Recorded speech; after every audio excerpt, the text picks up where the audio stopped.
دوستو، پاکستان کے سینئر صحافی رؤف کلاسرا اپنی کتاب میں لکھتے ہیں کہ اکتوبر 2002 کے الیکشن کے بعد امین فہیم کو پہلی دفعہ یہ یقین ہو گیا تھا کہ اگر وہ اب کی دفعہ وزیر اعظم نہ بنے تو پھر وہ کبھی نہیں بن سکیں گے۔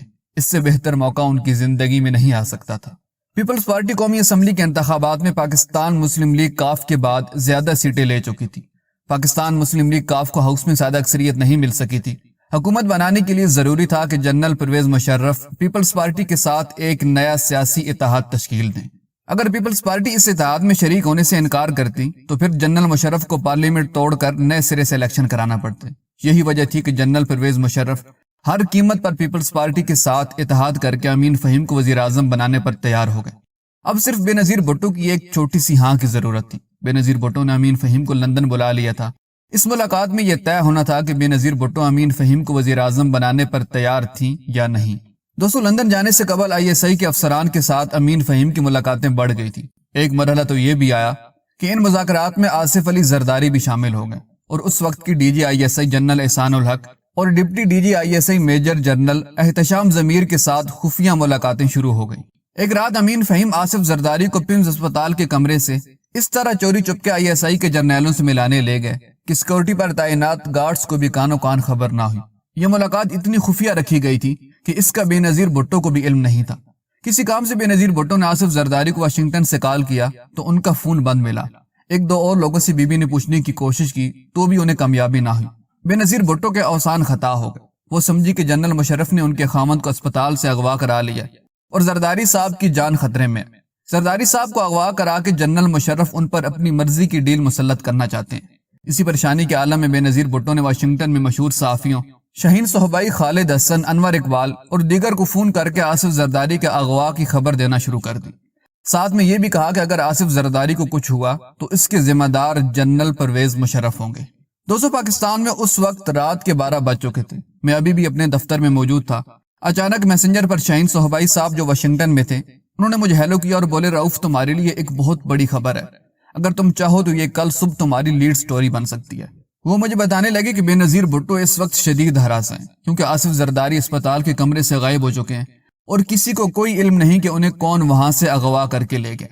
میں یہ خبر سن کر واقعی چونک گیا۔ شاہین صاحب سے 2-4 اور ٹپس لی۔ کہیں سے آصف زرداری صاحب کے ساتھ رہنے والے ڈاکٹر قیوم سومرو کا موبائل نمبر لیا۔ ڈاکٹر قیوم سے گفتگو کر کے مجھے احساس ہوا کہ انہیں پتا تھا کہ زرداری صاحب کو کون کہاں لے گیا۔ دراصل بے نظیر بھٹو کو آصف زرداری اور امین فہیم دونوں کے فون بند مل رہے تھے، لہٰذا وہ پریشان ہو گئی تھیں اور جلد بازی میں انہوں نے صحافیوں کو فون کرنا شروع کر دیے۔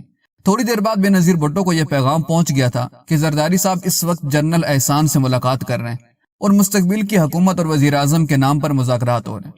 اب بے نظیر بھٹو پچھتا رہی تھیں کہ انہوں نے کیوں کر اتنی جلدی صحافیوں کو فون کرنا شروع کر دیا تھا، جس سے بات تھوڑی سی بگڑ گئی تھی، لیکن تیر کمان سے نکل چکا تھا۔ میں نے فوری طور پر اس کی خبر بنائی جو اگلے دن دی نیوز کی لیڈ سٹوری لگی، جس سے عام پبلک اور سیاسی لیڈروں کا احساس ہوا کہ مذاکرات اب بہت سنجیدہ مرحلے میں داخل ہو چکے ہیں، اور اسی لیے آصف زرداری کو ISI کے سیف ہاؤس میں رات کے اندھیرے میں جنرل احسان اور دیگر جرنیلوں سے ملاقات کے لیے لے جایا گیا تھا۔ دوستو، اس ملاقات میں جنرل مشرف کے جرنیلوں نے بے نظیر بھٹو کو یہ فائنل آفر دی تھی کہ وہ امین فہیم کو پاکستان کا وزیر اعظم بننے دیں، چودھری شجاعت کے ساتھ مل کر ایک کابینہ بنائے جس میں پیپلز پارٹی کو بھی حصہ دیا جائے گا۔ سندھ کی وزارت اعلیٰ بھی پیپلز پارٹی کو دی جائے گی۔ پنجاب میں چودھری حکمرانی کریں گے لیکن وہاں بھی پیپلز پارٹی کو کچھ وزارتیں دی جا سکتی ہیں۔ صوبہ سرحد یعنی KPK مولویوں کے حوالے کرنا تھا اور بلوچستان میں پاکستان مسلم لیگ کاف اور مولویوں نے مل کر حکومت بنانی تھی۔ یوں جنرل مشرف بڑی سمجھداری سے ماسوائے نواز شریف کے پارٹی کے تمام سیاسی جماعتوں کو اپنے ساتھ اقتدار شیئر کرانے کی منصوبہ بندی کر رہے تھے۔ نواز شریف کی جماعت صرف اپوزیشن میں رہ جاتی اور بھلا 20 کے قریب MNA 342 کے ہاؤس میں جنرل مشرف کے لیے کیا مسائل پیدا کر سکتے تھے۔ نواز شریف اور بے نظیر بھٹو ملک سے باہر تھے اور یوں جنرل مشرف کے اقتدار کو دور دور تک کہیں سے کوئی خطرہ نہیں تھا۔ جنرل مشرف نے اپنے تئیں ایک بڑا خوبصورت پلان بنایا تھا، لیکن اس کا سارا دار و مدار بے نظیر بھٹو اور مخدوم امین فہیم کے لندن میں ہونے والی ملاقات پر تھا۔ لندن جا کر امین فہیم نے بے نظیر بھٹو کے سامنے یہ سارا پلان رکھا اور بتایا کہ جنرل صاحب انہیں وزیر اعظم بنانا چاہتے ہیں۔ ان کی یہ بھی شرط تھی کہ بے نظیر بھٹو 3 سال تک پاکستان واپس نہیں آئیں گے۔ بے نظیر بھٹو مسکرائی اور انہوں نے امین فہیم جنہیں وہ سیکرٹ ایجنسیوں اور جنرل مشرف سے مذاکرات کے لیے استعمال کر رہی تھی پوچھا کہ مخدوم صاحب مجھے یہ تو بتائیں کہ اس پوری ڈیل میں میرے لیے کیا ہے۔ امین فہیم چپ رہے۔ بے نظیر بھٹو کو ساری گیم سمجھ میں آ چکی تھی۔